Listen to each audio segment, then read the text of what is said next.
Hi, everybody. This is Dr. Michelle Morrissey with the Morrissey Institute, bringing you more information. Today's topic is brain injuries with EMDR. Do we or don't we? First, know your limitations.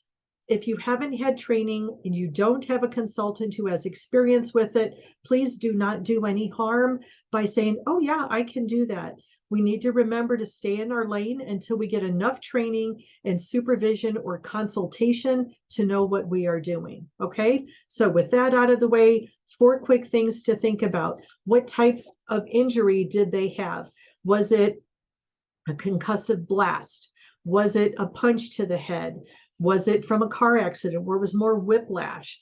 How the brain injury occurred is important. Where it occurred is also important. If they fell on the back of their head, they're going to get the occipital, where the eyes are red back here. So they may have more issues with reading, light sensitivity. They won't be able to track eye movements, so stay away from eye movements. If they were punched in the side of the head or from a car accident, hit the window, and then they went back, the brain inside is doing this. When it reverberates, if it's a strong enough hit, the brain can shear. So we have gray matter on the top, white matter underneath, and the corpus callosum here that connects the 2 hemispheres. If it's a side to side, you're going to get a tearing or shearing into the deeper structures of the brain and the white matter. And that can really impact the efficacy of EMDR. Okay, so that is important to know. Severity, is it mild, moderate, or severe? And this isn't for you to decide. This is what research is saying, what the categories of mild, moderate, and severe. So please know the differences between all of those. Then you're looking at the time between each brain injury. So when you're doing history taking, so somebody had 5, when did they occur? Right? Well, this one was 3 years ago, and then the other 4 occurred in the last 6 months. Research is showing it's taking at least 5 years to heal from one brain injury, let alone this succession of brain injuries. Maybe just as their brain starts to settle down, here comes another one, here comes another one. And you get the next one we're moving into is the cumulative effect, which is the more brain injuries they have, the more the symptoms build up, the worse symptoms they can end up having. So one concussion may not be that big of a deal for them. They may have some headaches, they may be tired, and in a few months they're much better and they're going about life. Where somebody else gets a mild concussion and they didn't know or didn't report 3 other brain injuries, and then this concussion is causing them to have suicidal ideations because they don't feel safe. Maybe they're hearing things or seeing things.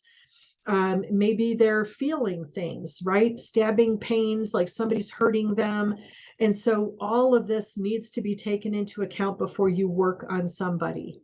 You also need to know what regions of the brain were impacted, so that oh, this part where you got injured is affecting your speech. This part's affecting your memory. How you got hit here is probably why you're experiencing more pain than usual. Why you're having issues with your eyes would be here. So knowing those are very important. You can do research. You can take the course that I have once or twice a year, how to do EMDR with brain injuries. You can seek out consultation. You can go to the libraries and do your own research, but it's important to find this information out.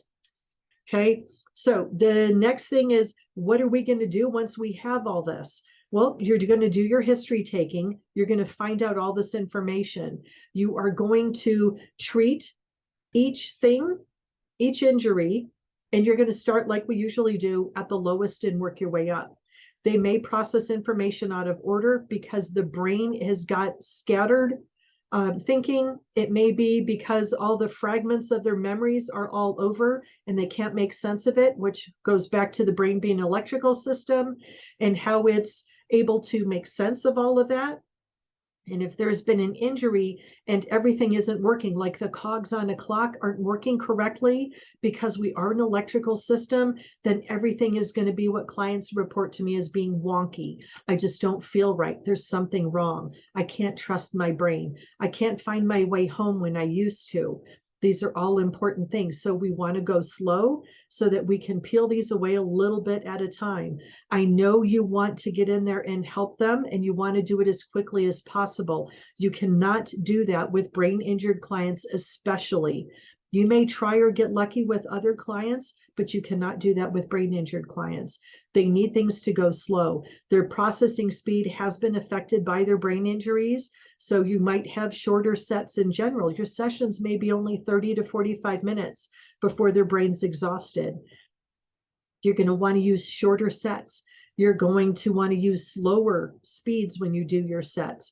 You're going to maybe go from tapping to auditory because we're not going to use the eye movements.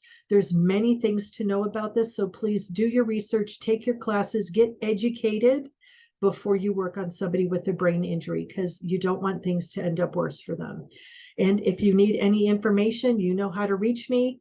The morrisseyinstitute.com. You can go to the website. You can submit a contact me. You can send me an email at themorrisseyinstitute@gmail.com. Okay. Thank you very much for joining me, and I will see you hopefully next week with a new topic or more information on brain injuries. Have a good day and keep doing EMDR.